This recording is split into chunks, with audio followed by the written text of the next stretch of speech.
हर हर महादेव मित्रों। आज का विषय है कि मोक्ष क्या है। मोक्ष के बारे में विभिन्न शास्त्रों में विभिन्न प्रकार की परिभाषाएं और संकल्पनाएं आती हैं। मुक्ति बहुत महत्वपूर्ण सिद्धांत है सनातन धर्म का। एक होती है सारूप्य मुक्ति। सारूप्य मुक्ति का अर्थ है जब साधक अपने इष्ट अपने आराध्य की भक्ति अपने जीवन भर काल में ध्यान योग पूर्वक करता है तो उसे भगवान के जैसा ही रूप प्राप्त हो जाता है और यह मुक्ति उसे उस लोक में मिलती है जिस लोक में वह यहाँ का भौतिक शरीर त्याग करने के बाद जाता है। सारूप्य मुक्ति के लिए आवश्यक है कि उपासक और आराधक सगुण साकार का उपासक हो, अर्थात वह भगवान के साकार स्वरूप का ध्यान करता हो। केवल मूर्ति की पूजा और आराधना के नियम पालन करने से सारूप्य मुक्ति प्राप्त हो जाना संभव नहीं है।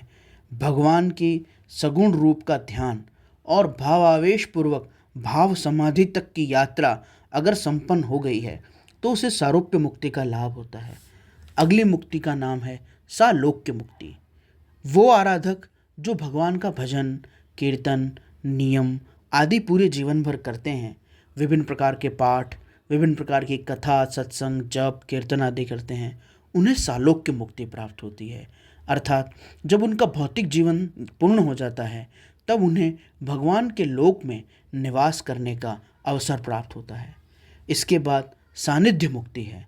जो सानिध्य मुक्ति है वह भी सालोक्य मुक्ति की तरह ही है, परंतु सानिध्य मुक्ति के अंदर विशेष बात यह है कि उस साधक में केवल वैधि विधान करने वाली जो भक्ति है, जिसमें नियम पूर्वक जप ध्यान सत्संग कीर्तन आदि नियमों का पालन पूजा आदि किया जाता है, उतने से सालोक्य मुक्ति मिलती है।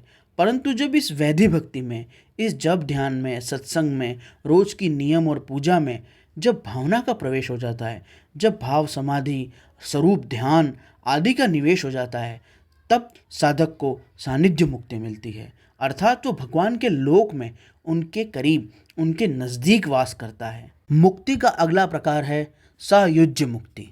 सायुज्य मुक्ति का अर्थ है कि साधक का भगवान के साथ संयोजन हो जाना, अर्थात उसका जीवात्मा ईश्वर के स्वरूप में लीन हो जाता है।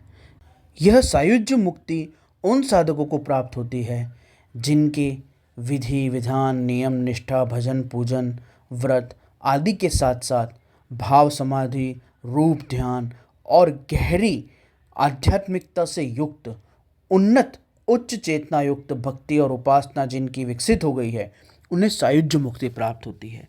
अर्थात उनकी भाव समाधि इतनी प्रगाढ़ होती है कि वो जीवित रहते ही अपने आप को ईश्वर से एक महसूस करते हैं। वो अपने आप को ईश्वर से अलग अनुभव नहीं कर पाते हैं। इन्हें सायुज्य मुक्ति प्राप्त होती है। इनसे दुर्लभ एक कैवल्य मुक्ति है जो पांचवा प्रकार है। कैवल्य मुक्ति का अर्थ है कि जीव का कोई स्वरूप रहता ही नहीं है। ये मुक्ति उन उपासकों को प्राप्त होती है जो भगवान की साकार उपासना करने के बाद ध्यान में चिंतन में इतने गहरे चले जाते हैं कि उन्हें अपने स्वयं का कोई बोध ही नहीं रहता। उन्हें किसी नाम रूप शब्द आदि का बोध ही नहीं रहता। वह निराकार क्षेत्र में प्रवेश कर जाते हैं जहाँ रूप दृश्य शब्द का अभाव है, जहाँ पंच महाभूत तेरा मेरा मन की भावनाएं इच्छाएं इनका अत्यंत अभाव है। वहाँ बिल्कुल आकाश की तरह निर्मल निराकार शून्य स्वरूप शांति है। वहाँ पर भगवान नाम का नाद भी शांत है। कोई वृत्ति नहीं उठ रही है, कोई विचार नहीं उठ रहा है। वह कैवल्य मुक्ति उन्हें प्राप्त होती है जिन्होंने साकार उपासना द्वारा अर्थात निराकार उपासना द्वारा भगवान के स्वरूप में जीते जी दृढ़ स्थिति कर ली है, जिन्हें सारी सृष्टि ईश्वरमय नजर आने लग गई है, जो भगवान के स्वरूप में एकाकार हो गए हैं। कैवल्य मुक्ति प्राप्त करने के लिए साधक को ज्ञान योग का अधिकारी होना आवश्यक है।